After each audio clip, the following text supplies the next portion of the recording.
Hello students, this is Nirmala from Vivekananda Academy of Human Excellence, and today we are going to see class 8 history chapter number 2 from trade to territory. The company established power. This is part 1 of this lesson. Students, we all know that company or the Britishers, how they have come in our country for trading. As a trader they came, and slowly they have established their power, or they have become the territory, or they have ruled over our country for more than 150 years. So how it has become possible, that we will see in this lesson. Aurangzeb, the last Mughal emperor. Aurangzeb was the last of the Mughal rulers. He established control over a very large part of the territory that is now known as India. Most of the part or maximum part of our country was controlled by Aurangzeb. He was very powerful Mughal ruler, but he became the last powerful ruler of Mughal Empire. After his death in 1707, many Mughal governors and big zamindars began asserting their authority and establishing a regional kingdom. After his death, which kings have remained, they or zamindars were there, governors were there, they have separated their powers, they have started to establish regional kingdoms, their own small kingdoms they started to form. A powerful regional kingdoms emerged in various parts of India. Delhi could no longer function as an effective center, as at the time of Aurangzeb he has ruled, or he has controlled whole country among his ruling, or under his rule. But now these kings or the zamindars have made separate kingdoms, small kingdoms, so which Delhi was at the center as a capital, it was working. Now this Delhi has become loose, or its functions have become loose. By the second half of the 18th century, however, a new power was emerging on the political horizon, the British. After the death of Aurangzeb, it was become very easy for the Britishers, for the colony to establish their power here, and it has become possible in second half of the 18th century. Then how this East India came in our country, or East India Company has come. In 1600, the East India Company acquired a charter from the ruler of England, Queen Elizabeth I, granting it the sole right to trade with the East. So East India Company wanted to come in eastern countries for the trading. They have attracted with the spices, cotton and different raw materials from eastern countries, and they wanted to trade here. That's why they have acquired a charter order from Queen Elizabeth I. This meant that no other trading group in England could compete with the East India Company. Once Queen Elizabeth I will give this charter, its meaning is no any other company, other group, trading group can defeat this East India Company, or they can't compete with them. Mercantile trading companies in those days made profit primarily by excluding competition, so that they could buy cheap and sell dear, or they were selling the product with higher prices. So these merchantiles were there, or which companies were there, they were purchasing the raw material from eastern countries and selling with a very higher prices in their country. So they got a higher profits, a lot of profits through this trading. The first English ship sailed down the west coast of Africa round the Cape of Good Hope and crossed the Indian Ocean. You can see here how this route is there. Through this you can see that from England these people have uh, traveled from South Africa, from the Cape of Good Hope towards the eastern countries. They have moved a long journey, they have crossed, they have done here for the purpose of trading only. So from west coast of Africa they have crossed here from the Indian Ocean. It was the Vasco da Gama, a Portuguese explorer, who had discovered the sea route in India in 1498. Before East India Company, many of other traders also have come. From that, Vasco da Gama was the first trader, or he has only explored the, or he has discovered the sea route to towards India. From the sea route he has come. He was a Portuguese explorer. After Vasco da Gama, Dutch and French people, French traders also came in eastern countries. East India Company begins trade in Bengal. The first English factory was set near the banks of river Hooghly in 1651. It was the base from which the company traders, known at that time as the factors, because first of all when they came in Bengal they have started factories on the bank of the river, and so they were known as the factors. Those traders were known as the factors. The factory had a warehouse where the goods for export were stored, and it had offices where company officials sat. They have made, in these factories they have made warehouses also to keep the goods for or whatever the export material was there, raw material was there, to keep that things they have made these warehouses. And it had offices where company officials were sitting on that place. These offices also were set up.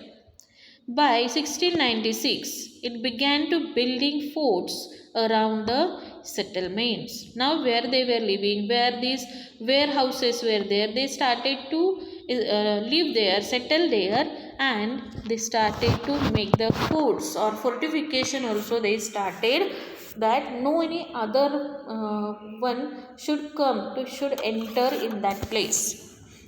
2 years later, it bribed Mughal officials into giving the company zamindari right over 3 villages.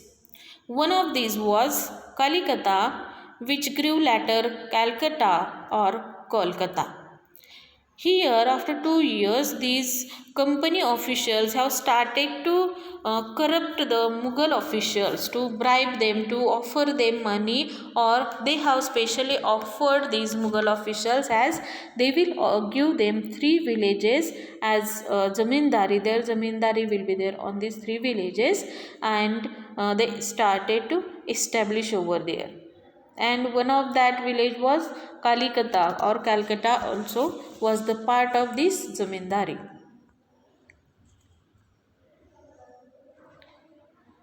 The concept of farman. What is this farman? As we have seen at the first part, charter. Charter and farman is the same. A royal order is known as farman. The East India Company also persuaded the Mughal Emperor Aurangzeb to issue a farman granting the company the right to trade. So here East India Company has taken the permission from Aurangzeb also, as from Queen Elizabeth they have taken the charter, like that same farman they have taken from Aurangzeb also. The farman granted the company the right to trade duty free, but the officials were asked to pay duty on private trade. So without any money, this farman has granted them to trade over here, but which officials will work there, they have to pay over here. Then how trade led to battles when this trading was going on, how it has changed in battles, why these conflicts have occurred, why these uh, whatever the battles have been started, the reasons we'll see. The early 18th century, the conflicts between the company and the Nawabs in Bengal intensified. So first of all, if we see in 18th century, early 18th century, these company people, company officials and the Nawabs of Bengal, they in between them, these conflicts have started.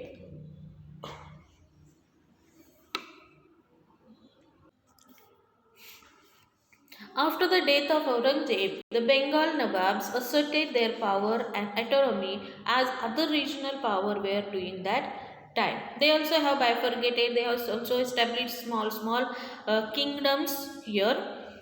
Murshid Quli Khan was followed by Alivardi Khan and then Sirajuddaula as the Nawab of Bengal. Each one of them was a strong ruler. Murshid Quli Khan, Alivardi Khan and Sirajuddaula, all of these three were very strong rulers of Mughals. These Nawabs refused to grant the company concessions, demand of large tributes for the company's right to trade, denied it any right to mint coins, and stopped it from extending its fortifications. These three Mughals were very strong and they have not bended in front of the company. They have refused whatever the grants were given by the Aurangzeb. They have refused that we will not give any concessions or which demands were there from the company, that will not be fulfilled. They have denied all these demands and they have stopped this extension of fortification also. The company was also convinced that to expand trade it had to enlarge its settlement and buy up villages and rebuilding forts. But company was also there who wanted to convince them, or they whatever at any cost they wanted these all places for the trading. They have tried to offer them the villages or to buy the villages for them to rebuild the force. They wanted to buy more and more villages to expand their areas to build the forts.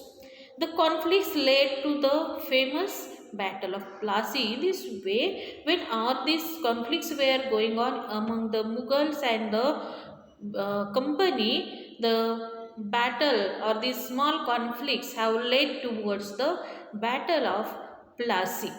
You can see here in this picture how the people have killed here in this battle. In 1757, this Battle of Plassey has fought. British defeated Sirajuddaula with the help of Mir Jafar. This battle laid the foundation of British Empire in India. The Battle of Plassey was most important battle for the company.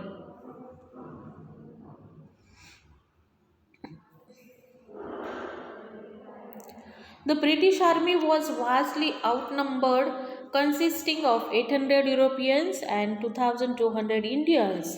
The Nawab had an army of about 50,000. The British General Robert Clive bribed the Nawab's uncle and chief of army, Mir Jafar, who controlled the artillery and much of the army. Here, company or the Robert Clive was using the method of uh, bribe to the Nawab's uncles, or Mir Jafar he has taken on his side to defeat here Sirajuddaulah. The result was that Sirajuddaulah was deserted by the best troops in his army, and the British easily defeated those who remained loyal. All the army, which strong army was there with the Mir Jafar, that has gone with the company with the Robert Clive, and now Sirajuddaulah was alone. Very few people, few army was there with him, but company became very successful to defeat Sirajuddaulah. The Battle of Plassey took place on June 23rd, 1757. The Battle of Plassey is considered to be the start of British rule in India because this was the first victory of this colony of these British people in India. Before this battle, they were just the traders. Then, did you know about the Battle of Plassey was the most decisive war that marked the initiation of British rule in India for the next 2 centuries.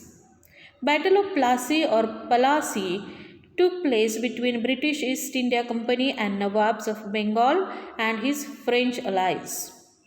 The battle occurred on June 23, 1757 at Plassey of Murshidabad district on the bank of Bhagirathi River, Murshidabad, Sirajuddaulah.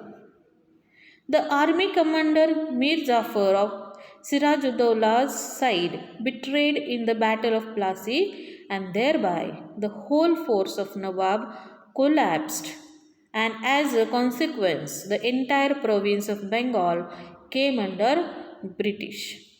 The Battle of Plassey, also named as Battle of Plassey. This was the most important battle for the Britishers, battle for the East India Company, because this was the first victory they got here to firm their feet in the soil of our country. थोडंसंच राहिलं या करा मी ठेवते फक्त खाल्लं गेलं असतं हे कुठं उद्या नव्हते परत एवढं कशाला खाली नेलं तुम्ही एक्सप्लेनेशन पण माझं मध्येच नाही इथंच करायचं माणसं झाली एका ह्यालाच 20 मिनटं जातात एका 60 हो जाणार की मग ते थोडं येईल तेव्हा मग मागाशी आणतायला त्यांच्याकडे थोडं द्यायचं नाही होईल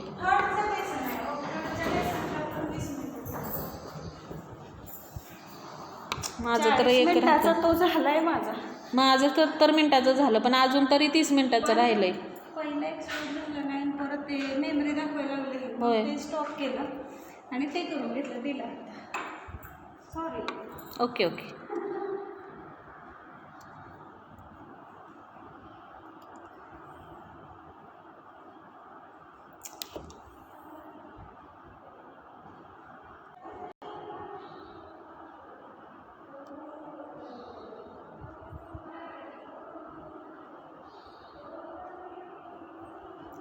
In this way, we have concluded this part 1 of the lesson.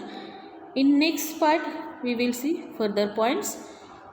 Up to that, you have to read the lesson carefully, see this video again and again, and write the notes of this lesson. Thank you.